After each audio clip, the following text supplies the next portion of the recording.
Good afternoon, everyone. I'm Luke Tannen, President and CEO of Chicago Innovation, and I want to thank all of you for attending today's virtual event, an invitation to the future. Now, I am here in the present with someone who has always been ahead of the curve, and that is Tom Kuzmarski, the co-founder of Chicago Innovation and president of innovation consulting firm Kuzmarski Innovation. Oh, Tom, you're on mute. Thanks, Luke, and welcome everyone to this really special event. The other part that I think is so exciting, if you want to, only if you feel comfortable, you can actually turn on your videos so we can all see your see your wonderful faces. And what I can't wait for, Luke, is until we have our first in-person event again this next month. It'll just be so fantastic to be able to have bring everybody together. And today's group is one of the smartest groups of people that we've had in quite some time. That is right, Tom. Today's speakers have been hard at work, truly creating the future through some incredibly complex and technologically advanced ideas, all driven by, a true spirit of innovation and curiosity. Now, today, you don't have to be an AI expert or a quantum computing expert in order to really get involved in today's discussion. But Chicago Innovation, we believe so strongly is that innovation is for everyone. And we really need to have a very inclusive environment in Chicago to ensure that we all can participate. That's one of the reasons why at Chicago Innovation, we have some great programs aimed at inclusion, which include children K through 8th grade and the Chicago Student Invention Convention, the Women's Mentoring Co-op to be able to bring women of all kinds, all types from all different sectors together, Ageless Innovators, an intergenerational co-mentoring program, and our newest program, which started in January, the Ladder, for Black and Latina innovators to really help them move up their career ladders. What we also do is provide, and this is really, I think, a very special thing. We offer a $14,000 scholarship to Illinois Tech's Innovation MBA programs. And these programs at Illinois Tech are flexibly constructed for working professionals to be able to really build their innovation and technological skill sets. Yep. And in addition to skill building and knowledge gaining, if you're looking to network, and meet some of Chicago's most successful leaders and innovators, Chicago Innovation offers a full calendar of in-person and virtual events every single month. They span a whole different range. You can see them in this calendar we're going to pull up. There's an amazingly diverse array of speakers at all of them. And last year, we actually had over 10,000 people attend our virtual and in-person events. And we really look forward to convening our community more than ever before in 2022. Now, before we introduce today's speakers, I want to recognize our year-round sponsors, an amazing group of companies that support everything that we do all year round, are great champions for innovation in the Chicago region. That starts with our diamond sponsors, SMS Assist, Wintrust, Walgreens, Dell and Intel, Molex, and Accenture. Gold sponsors, Comcast Business. Silver sponsor, Vetter Price. Bronze sponsors, Crown Castle and Thompson Coburn. And our media sponsors, Intersection, Clear Channel Outdoor, WBBM News Radio, and NBC Chicago. And I have the pleasure of introducing today's great moderator, Orlando Size. Orlando is the co-founder and CEO of Acre Technologies, which is a venture-backed precision crop diagnostics and analytics company. He honestly, he was one of the first people years ago to introduce me to this whole new world of farming. He has experience in startups and buyouts and venture capital. What I find so notable is that he's also worked in large companies and has experienced there some notable exits, including Boingo Wireless, where Orlando led product marketing. He was also the director of the Office of Entrepreneurship, Innovation, and Technology for the state of Illinois. And he's done so many great things for startups in our community. Importantly, he's also a Chicago Innovation board member and a judge for the Chicago Innovation Awards, and just a really great and special friend please welcome Orlando Size. Thank you, Tom, and thank you, Luke. That's very sweet. So let me start with a question. Are you ready to welcome the future? Because if you are, I'm ready to introduce, and I'm honored to introduce an awesome panel. So as I introduce everyone, let me ask all the panel to be off mute, because since we have little squares, I want you to make some noise, say hi, and wave so that everybody here can see you. First off, I'm going to introduce Shaun Simpson. Shaun, where are you? Hi guys, how's it going? Excellent. So let me tell you about Shaun. He's a founder of a company called LanzaTech. It has over 1,000 patents and over $500 million raised. LanzaTech is addressing something very interesting related to climate change by turning pollution into usable fuel. So we turn garbage into fuel. So imagine that. And LanzaTech was a Chicago Innovation Award winner in 2019. Next up, Chuck Valurupalli. Yeah. Pronounce that well, right, Chuck? Yeah, absolutely. Hey, hi, Chuck. Hello. Excellent. Hi, everyone. Let me tell you about Chuck, Senior Director of a new organization. It's called Duality. He runs the country's first accelerators for startup in quantum computing space. So there's enough quantum computing that is enough to dedicate an entire accelerator. And guess where that lives? Right here in Chicago. Next up, somebody that I will have no problem pronouncing the new name, Joan Rodriguez. Joan, say hi. Hi, Orlando. Hi, good to see you, Joanne. You too. CEO of Michael Cycle. Michael Cycle is another interesting idea like Shaun, but in this particular case, Joanne is turning garbage-eating mushrooms into something interesting that she'll tell you more about. And she was a 2021 Chicago Innovation Award winner and a 2021 finalist of Fast Company's World Changing Idea Awards. Next up, I'm going to say hi to an old friend, Chris Hammond. Chris, say hi. Hi, Orlando. How you doing? Very good, Chris. Chris is not a stranger for many of us here. He's a professor of computer science at Northwestern University. And more notably, he's the co-founder of Narrative Science. He has been working with artificial intelligence, as many of you know, since the early 90s, and created one of the first masters in artificial intelligence degree programs in the country. Next up, we have Matt Gorniak. Matt, how you doing? Hey, glad to be here. Greetings from Chicago to Chicago. Yes. So Matt is the CEO of a company, name is 3Kid. And check this out, 3Kid drove over $1 billion in customer sales last year through their platform, selling essentially from a 3D shopping experience completely immersed in the metaverse. 3Kid was also a 2020 Chicago Innovation Award winner. So I am delighted and honored to be in this panel, and we're talking about the future and bringing it into the present for everyone. So the way that this is going to go down is that we're going to go through some questions. We're going to have the panel have a perspective on that, and we're going to reflect on it together.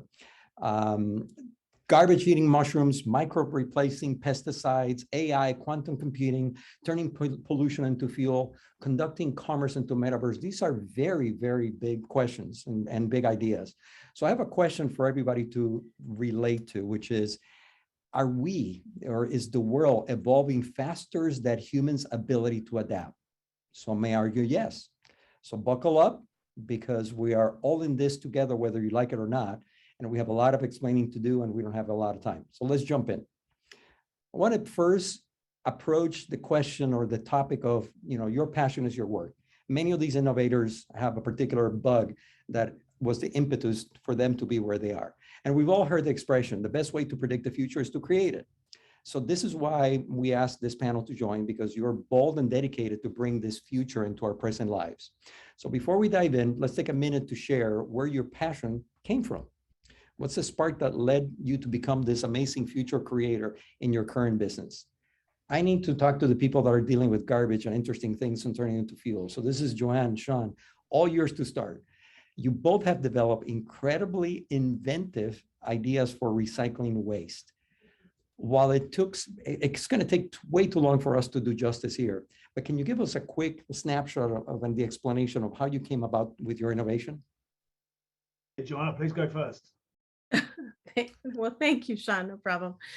For decades, I worked in an industry that created the fourth largest waste stream being landfill, construction and demolition debris, and much of it contained petrochemicals. And so my solution, or my innovation is coming from need. We really needed to address that.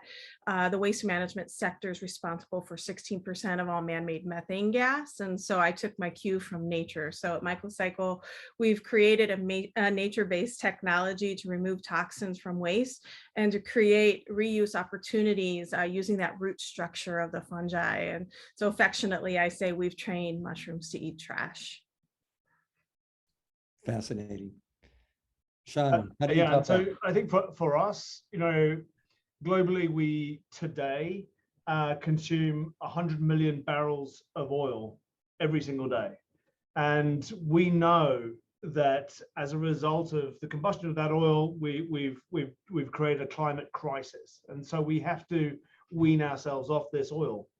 But we're not going to be able to do that unless we have alternative ways of manufacturing the stuff we need to manufacture that are sustainable. And so for us, it was really a focus on trying to access the largest, most abundant above ground source of carbon that we can use to make things. And that, of course, is the CO2 that's in the atmosphere, as well as the pollution that comes from industrial processes, societal waste, or agricultural waste. And that was really the motivation for us, to find a strategy to replace the largest amount of fossil resource with sustainable resources.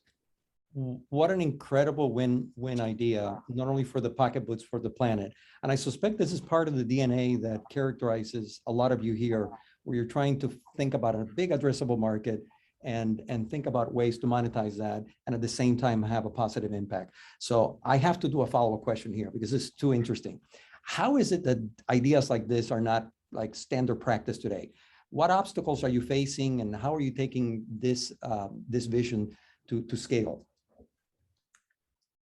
Shaun, you go first. Okay, so I mean, the obstacles are really come down to twofold. One is the financial obstacles. Like, well, I'm talking about building very large processing plants with first of a kind technology to produce sustainable fuels and materials. So a plant can, I'm asking people to put their hand in their pocket and pull out $50 million for a plant, and do that repeatedly. So at first, of course, there's a massive amount of hesitancy around the adoption of brand new technology, despite the attractive nature of what we're trying to do.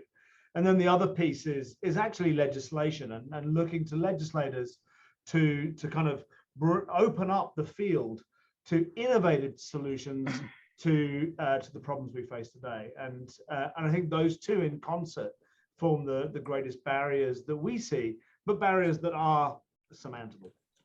That's great. That's great. Let me do this, because I have another follow-up for Joanne that is a little different. And I have to give everyone a little bit of behind the scenes. Obviously, you cannot do an event like this with Tom, Luke, and Paul without having prep time before. So we prep for this. And one of the things that we discuss is there are so many questions that are very intriguing. And one of the things that many of us feel motivated is, especially, let me acknowledge the fact that Joanne is the only female on the panel. Can we achieve gender equality in a future today? And so that was one of the questions that we contemplated, and we don't have enough time to contemplate that here.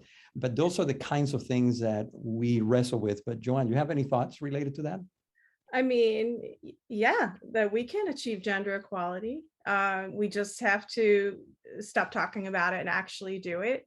There's a lot of lip service paid to this, and there's a lot of money out there, but less than 2% of all venture capital funding goes to women, goes to Latinx founders. And so, for the same reasons I started a company to tackle this issue and drive deep tech solutions, I'll continue to use this platform every time I'm availed it to talk about the need to invest in women. And, it's funny because your other follow-up question was, how does that change? What's the paradigm shift?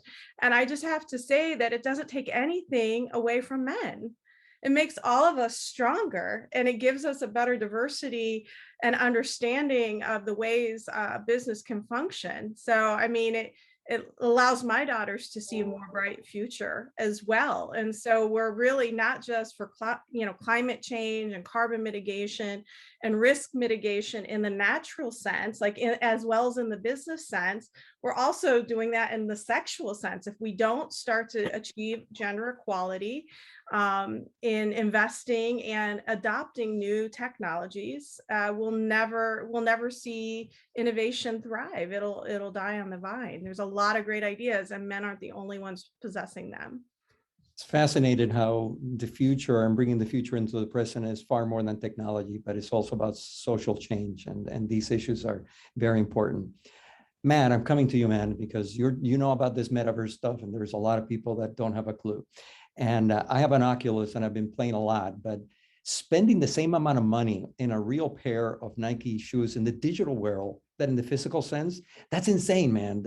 This is like out of control. So the digital world is real, and there's no boundaries in the digital world. So how big can this get? And how much time and money and even social lives is going to get tied up in the metaverse? What's your take on this? Yeah, I mean, there's a couple of things. I mean, A, like, let's talk about the metaverse. B, it's already kind of here, you know, and we're already doing something, what you're describing. So, I mean, the thing is about like, how big does the metaverse get? What is it? And how, you know, all encompassing.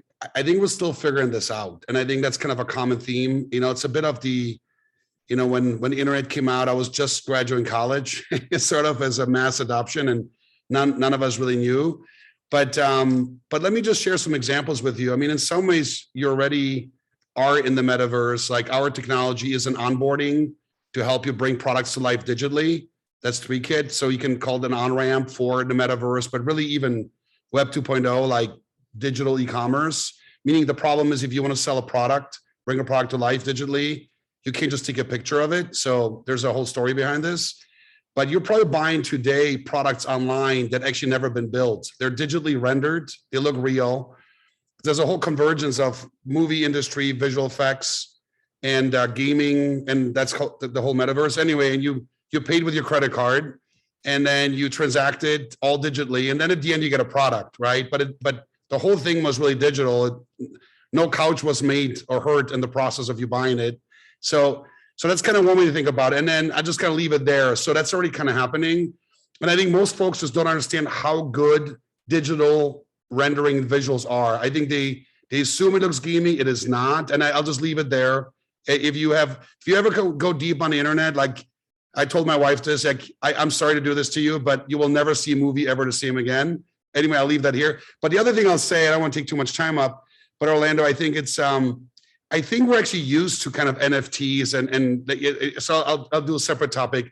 In some ways, as a consumption society, many products we buy in the real world are not really functional, right? I mean, if you're buying a certain sneaker that's real, is it really functional? Like, what is it about that you're buying? Or, you know, I can go anywhere you want, you know, with clothing, you know, which is really cool. It's a personalization. It's something we value. We value that expression. We pay a lot for it. And so in a way, we're doing this already in the real world. Let me take it to the metaverse. It's really not that different, you know, in a sense of paying top dollar to be yourself, be who you are. Matt, let me cue Lynn's question here, but give us an example in the context of what you're doing at 3Kit. How is it helping the future of commerce? But give us something that is a little more current with your current work at 3Kit. Totally. Like, I'll give an example, like TaylorMade's a customer, just to talk about, they sell golf equipment, right? I mean, golf sports equipment. And so if you want to bring that to life digitally, you know, you want to experience that. And again, Web 2.0 was really the accelerant, COVID, into the metaverse, by the way, right? It was e-commerce before it was the metaverse, although like people talked about it for a while. If you want to take a golf club, it's got 100,000 options. So the old way is like, I'll take a picture of a golf club, I'll put on a website. This is Orlando's golf store. And Orlando's like, I have golf clubs. But really what Orlando wants is, I want my golf club. I want the one I want. And the factory's like, oh my gosh, we can make you exactly what you want. But how do I can't take a picture of 100,000 options. So we're a visual configuration engine, visual commerce platform. You can load in these products. We generate a digital experience, a configurator of a golf club. You cannot tell, it looks real. But then also we have all the product information, so then you can actually buy it. So you're kind of combining the product, how to make it, with the visual like picture perfect representation.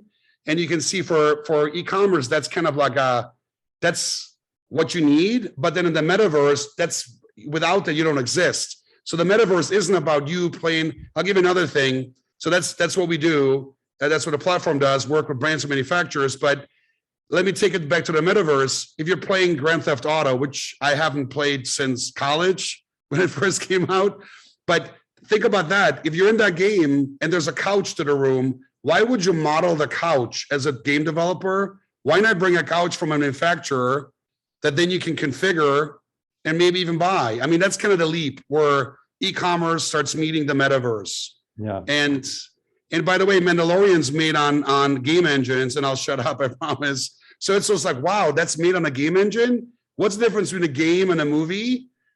And by the way, these objects. So it's a really, really fascinating time. What we do is we help these brands bring it into that. But the big question of what exactly it is, that's still kind of unfolding, you know? Well, Matt, there's many things to unpack there. And for many of us, especially me, no matter golf game in the physical world or in the digital world, I'm still going to suck no matter what. So it's like, that's kind of the reality. But thank you for that. That's fascinating. We have so many topics. This is so ridiculous. Chuck, I'm coming to you. Yeah, sure. Many people here know about quantum computing, and they've heard about it and they talk about it. But we want to hear more about your work and with Duality, and give us an idea of quantum computing. That what does it entail, and what real world applications exist today for the type of startups that are actually working with Duality? Yeah. So Duality brings quantum startups, early stage quantum startups from all over the world, and help them accelerate and succeed. In terms of quantum computing, it's about chasing perhaps the biggest performance boost in the history of technology, right? Performance that you couldn't imagine before, and also solving a variety of new problems that couldn't be handled by existing computers today. So for example, with all that power comes both spooky things and also very reassuring things. So on the spooky side, for example, with all that computing power, all the encryption and the safety and security we are used to today when we are on the internet or in our communications could be broken. And then on the reassuring side, getting goods once you order, perhaps using Matt's platform, 24 hours. Can you imagine? It takes 24 hours. It's just crazy. It's so long. You have to wait for 24 hours, right? I mean, with the quantum computing and the power that we are seeing, by using simulation optimization, you could see a future where you could perhaps get goods within 24 minutes. That's pretty much, very, very much possible. Those are the kinds of things that all the creative people, startups are working on, and it just will change the way we work and live. Tying some of the themes that you mentioned there, Chuck, with Matt, I have to say that there's a lot of people that see the world as a binary, whether producers or consumers. And some would argue, we want to be more producers. So in the case of what you're suggesting, quantum computing allows a massive production of something, but it can also be producing a lot of things that a lot of other people can spend a lot of time consuming. So tell me more about, Chicago is a fantastic city, and we know that. And we obviously have ambitions to being the world's leading quantum hub. Mm-hmm. What makes Chicago the place to be for quantum science? Give us a bit of perspective there. Yeah, first of all, which city can boast all these, in the region, not just Chicago, 3, 4, just major institutions bringing a lot of scientific horsepower, but also, all the other universities. So we have just an incredible talent pool here. And there is a lot of research going on. This is an early field. Nations across the world are funding quantum technology, the research aspects. So in Chicago, we have all these great institutions and two national labs, Argonne, Fermi, that are managed by University of Chicago. So when you look at all these institutions, the ecosystem, there again, it creates tremendous amount of science, technology, talent So very recently, Illinois, for example, our governor committed to $200 million to establish Chicago as the world's leading quantum hub. In addition, DOE, funded 2 of the 5, federally funded quantum information science research centers that are located right here in Chicago. One run by Argonne called QNext, and the second run by Fermi called SQMS.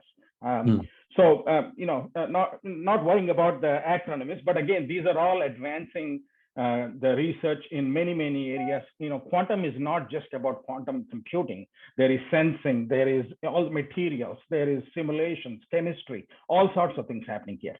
So, given all these investments, again, it's a fantastic hub and ecosystem for that. Chuck, I look forward to the day that Chicago has a new label. Quantum computing might not have been invented in Chicago, but Chicago was the place that made it work for the world. And I hope that that's the case with the wonderful work that you're doing with Duality. So thank you for that. Let me move to Chris and talk about AI. Nobody talks about AI these days. It's gotten very real. It's up close and personal in our daily lives. It's influencing every single digital bit that we scroll and see, how healthcare is administering, and it's accelerating all sorts of complex decisions. Chris, you've been in the game more than I have. I don't want to say been alive, but yes, you've been for a while. What's the current state of AI? What innovations or how are innovators being good custodians of this technology? It's interesting. AI is on this panel. AI is like completely old school. I mean, we've been leapfrogged by quantum, by meta, by crypto. I mean, it's like I feel like well, I can talk about the old technology, sure. I mean, think about I want to think about the comment you made at the very beginning. Has innovation outstripped us? And I would say, if you listen to all of this, and how much of this that you completely and utterly understand, it's clear innovation has outstripped us. Even at the data level, we're producing the equivalent of 500 books of text for every man, woman, and child on the earth every single day. Our technology, our innovation is beyond us. And so what the next phase of AI is catching up, having us catch up. That is thinking in terms of AI being what it should be. And that is AI being a partner in our lives that help us navigate the complexity of the world. Going into the meta world, into the metaverse, having partners that work with us, who understand us, who can actually tell us about what's happening in the world and help us move forward and become the best of what we can be. So for a lot of people, there was like the concern that AI was an existential threat, that the AI was going to kill us. Why an intelligent machine would want to kill us, I do not know. But there was that concern. And the way you deal with that concern is you realize that, in fact, we should be thinking about AI as partners, and we should be thinking about AI in particular as a mechanism, as a species for us to self-actualize, to be able to attend to each other, to work with each other, to move everyone forward, because we don't have to work as hard at the nuts and bolts of everything. We've got the fastest machines in the world. We've got multiple worlds in which we can interact with product. We have the ability to start getting rid of the garbage that is in our world, but we need to have hyper intelligent partners in this, and that's what the future of AI is. We'll still see facial recognition, speech recognition, personal assistance, self-driving cars, all things machine learning helping us in medicine and predicting the future. But the issue now, as we look forward, is to find ways to harness that in a partnership with humanity. And that's kind of what I do. Chris, you mentioned something very powerful there. I remember, 10, 15 years ago, we were talking about AI in context of the technology, Lisp, recurring relations, and all that good stuff, right? And I'm sure that's what you teach. But today, what's amazing around AI, which is very powerful and insightful, is that we're talking about these issues related to the ethics associated with it and the trolley problem and how do we solve who's the author and for what reason this is being used and how this is going to improve our lives. Those are things that I think are amazing for us humans to be able to wrestle with. And so that's fantastic. So thank you for your work and what you're doing, and keep it up. I don't want to go back to those days that I had to program some of that stuff. I'm glad there's models and all kinds of things today to do that. So thank you for that bit of, quick, and this is like a teaser for different things. I want to tee up a breakout session. And so we're going to do a 10 minutes a session here, or about 10 minutes, and get creative with all of your fellow attendees here. But I want to set this up right. We want to take a few seconds here to tee up a polling question. I'm going to ask Luke to put that in front of the screen. And we were talking about this, and there's a common thread around all these things that relate to big ideas in the future, whether it's fear or existential risk. So if you were to vote, what do you believe is the greatest future risk facing humanity and our planet? Do you think that is weaponized AI? Do you think that is engineer or natural pandemics? Is it climate change? Is it nuclear war, as you're probably listening to the news, that's very current? Or is it something else? Or you don't believe that we have a risk? So make your vote, hit submit now. Do we have any background music for this? Orlando, noted for next time. Okay. You don't want to sing for us, Paul? No one wants me to sing for them. All right, Orlando, we've got about 85% of the responses are in, so we'll just give another few seconds. Show it, since this is going to be part of the way that we set up the breakout session. Just wanted to be a little more structure around what we talk, because this is such a fascinating topic and so broad. Wow. So interesting responses. Climate change came a little bit ahead, so people are concerned about that. And then there's a nuclear war. I don't know, that's the topic of the day, in second place, and then pandemics and weaponized after that. So now we're going to give everyone to have a chance to have a discussion of your own future creating ideas on how to solve either these problems or any other that you can come up with. In this exercise, you can assume that you have, number one, unlimited physical or digital resources, by the way. So what's your big idea, and how would you take it from an idea to reality? Be bold, share this with the team, and come up with something fresh and clever, and there's no wrong answer. Any idea is valid. And I hope that you guys had provocative and good conversations. And what I would invite you to do is, this is just a start. Take it to the coffee shop, take it to your dinner, to lunch. The future is only when you manifest it. You can bring it to the present. You just need to be intentional about it. So talk about it. I have a couple final thoughts and questions, and I'll toss this back to the panel. But let me go back to this idea of why Chicago is a good place to grow businesses and bring these new ideas to life. Chuck, Chris, Joanne, tell me your thoughts around that. Well, I can maybe, sorry, go ahead. Yeah. I was just going to say, well, Chuck, you actually hit on it before, having all of the institutions around here.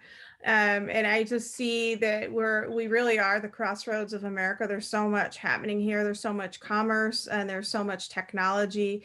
And I think from an agricultural perspective, we're kind of the ag tech of the future, that there's a chance to replace some of these industries that we've lost or that have become blighted in some capacity. So we have the education here, we have the hard work ethic, and then we have the opportunity to kind of fill spaces that have been vacated by other technologies. Yeah. Just to add a little bit more to that, we have over 30 Fortune 500 companies right here, around us.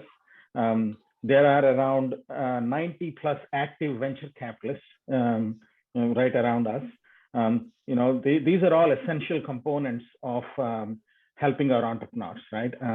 There is a huge entrepreneur support network, and all the accelerators, vertical accelerators. There are accelerators for designing physical goods.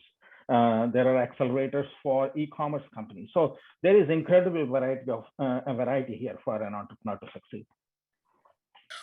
Let me build on that for a second. I think Orlando, what you're saying, I actually think 20 years ago, having the Fortune 500 companies here was not a big asset. Mm-hmm. Because the major innovations was happening in, very, very broad categories, and they were happening not here.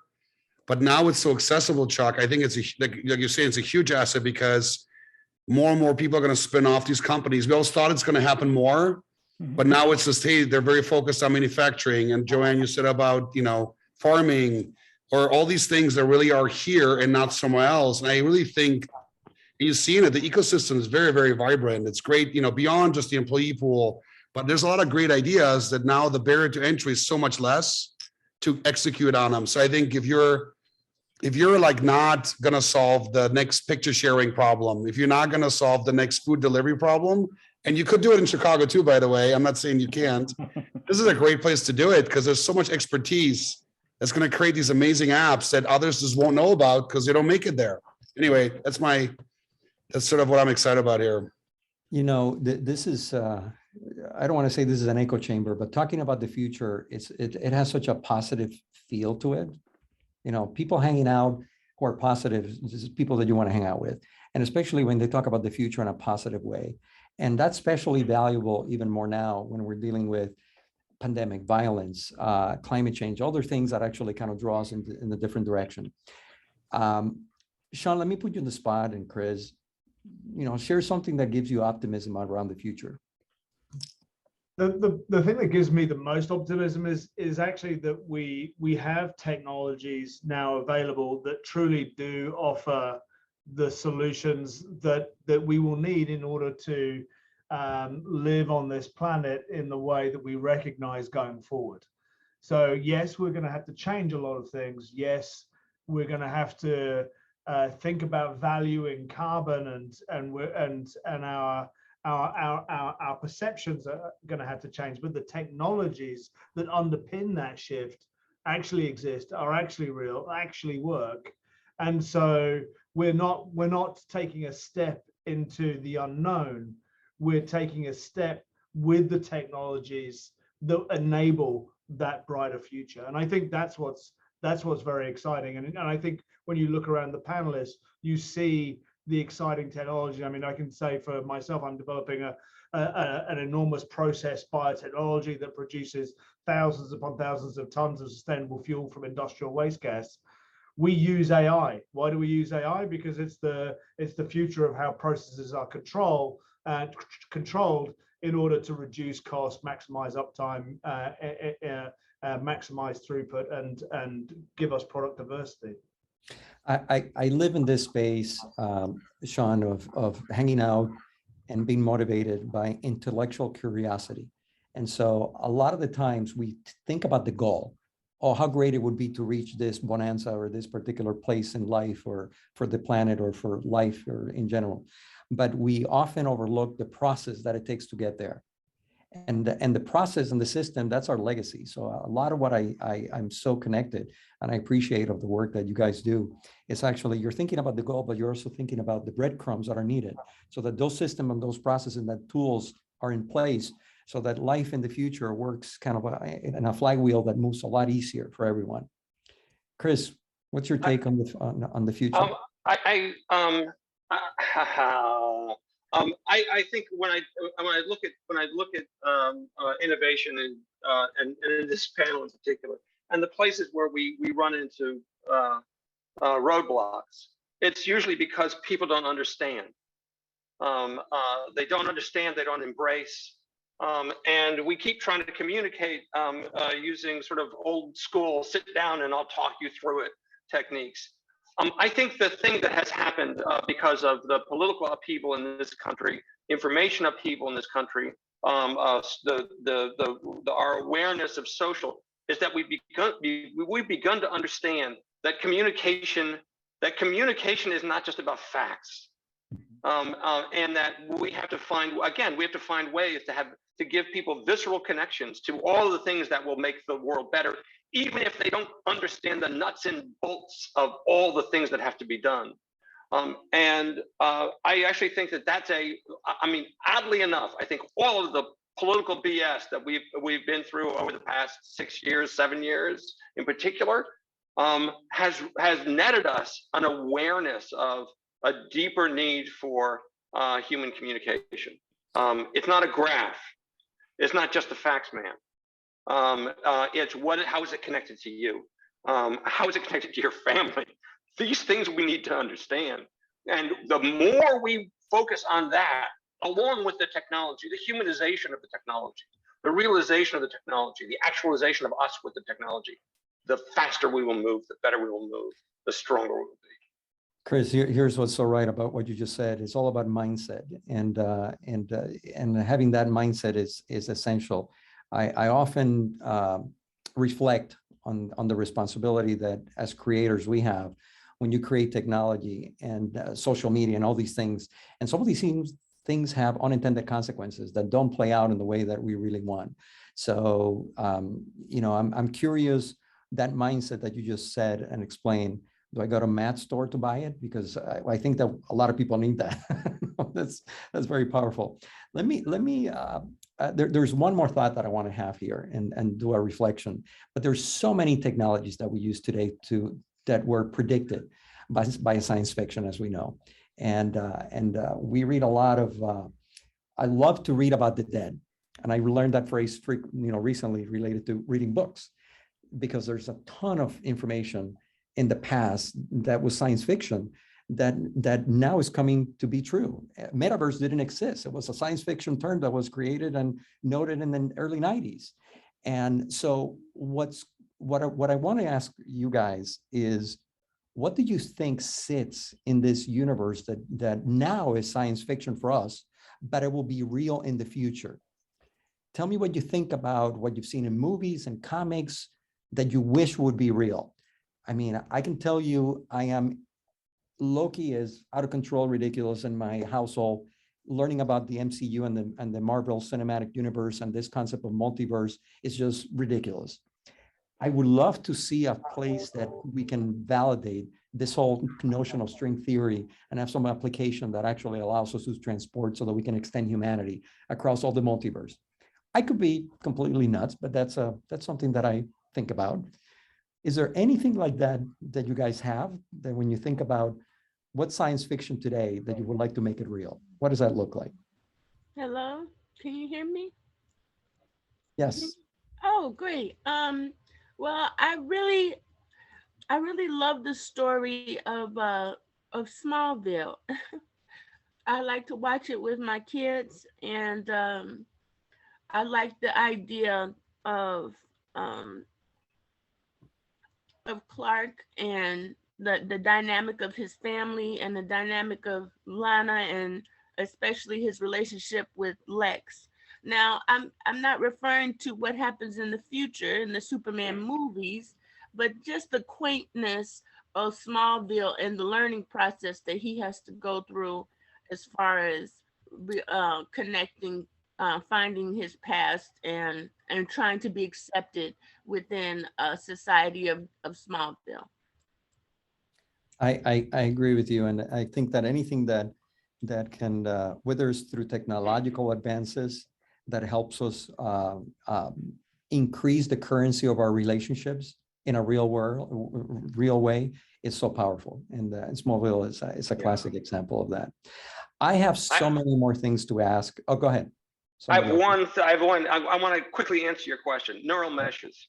The one thing that Elon Musk works on that nobody really talks about, and that is the direct neural connections between us and the machine. So if you think about Google as a thing that you remember things, and it just happens to be through a search engine. But I think also it's tying us into information. It's having the information be, again, partnership, tying us into Matt's world, powered by Chuck's world. And then on top of that, having it be the possibility that we can actually have more deep and intimate connections with each other through a neural connection of the machine, to be able to remember other people's thoughts, other people's lives and find a different kind of connection between us. You know what? That's as science fiction as it can get, and I think it's a coming. That was actually all in like William Gibson's. You remember those old books? But Yeah. Well, then what really vibed with this, because you kind of went down the book science fiction. I mean, I have nothing to proclaim. It just kind of, the only thing I'm realizing the older I get, it's like they were kind of right all along. It's almost like which movie at what time is going to come true. But like a lot of that stuff is happening, and it was called like so long ago.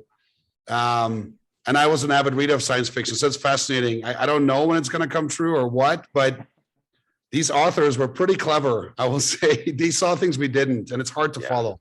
On the other hand, there's E.M. Foster's The Machine Stops, which is beyond Metaverse into what happens when the power goes out. Mark, And we're used to that kind of world. And that's a different kind of science fiction. that's Yeah, awesome. yeah. Mark, Today, you have I a mean, quick comment? uh, I think a hand raised. I was just gonna say a fun thing we tried recently in our company as an icebreaker was go back in time, find a movie that was made in the 60s or 70s, but took place in the year 2021 and see what they thought was going to happen and have that as a discussion. One of them was actually related to this, Johnny Mnemonic, if everyone remembers that. It was a guy who went all the world, and he's like, he will have 80 gigs in his mind, and everyone's like, no way that'll happen. It's like, you know, an iPod from 10 years ago had that, but it's just hysterical to think about. There were a lot of movies made that took place in the year 2020 or 2021. It is a phenomenal icebreaker if you want to introduce the idea of innovation. Be like, what did filmmakers think was going to be happening in this year? And then go talk about like, did that actually happen? You're like, oh my God, it's just and the trailers for those movies are precious. But yes, definitely go back and good game to play. Thank you, Mark. Thank you. And I bet that if I ask Joanne, because I deal with this world as well, I think our science fiction is in the world of invisible, the microbes, the things that we don't see. I wish we had more time, guys. This is the kind of energy that I hope that you take with you into your everyday life, which is keep thinking intentionally and talking about the future. It's the only way that it can happen. So thank you for this. Luke, back to you. Thank you, Orlando, for doing a terrific job leading today's session. And to Chuck, Chris, Joanne, Shaun, and Matt, you are an outstanding panel today. You know, for us mere mortals here listening to you, we are all grateful for the work you're doing. You know, as future thinking visionaries, you're truly solving, you know, formerly unimaginable challenges with previously unthinkable solutions, and truly stretching the limits of human imagination. And on behalf of all of us tuning in, you know, thank you for doing these things, for doing them in Chicago, to attract more like-minded innovators to our city, and really making us all realize that anything is possible. And, you know, lastly, I want to thank our audience for being here, helping us make Chicago innovation the vibrant and intellectually curious community that it is today. And if you're looking for more opportunities to expand your innovation knowledge and connect with other innovators, you know, be sure to check out our next two events coming up: The Future of Health, a virtual event on March 15th, featuring some very impressive speakers who have gone on to big successes.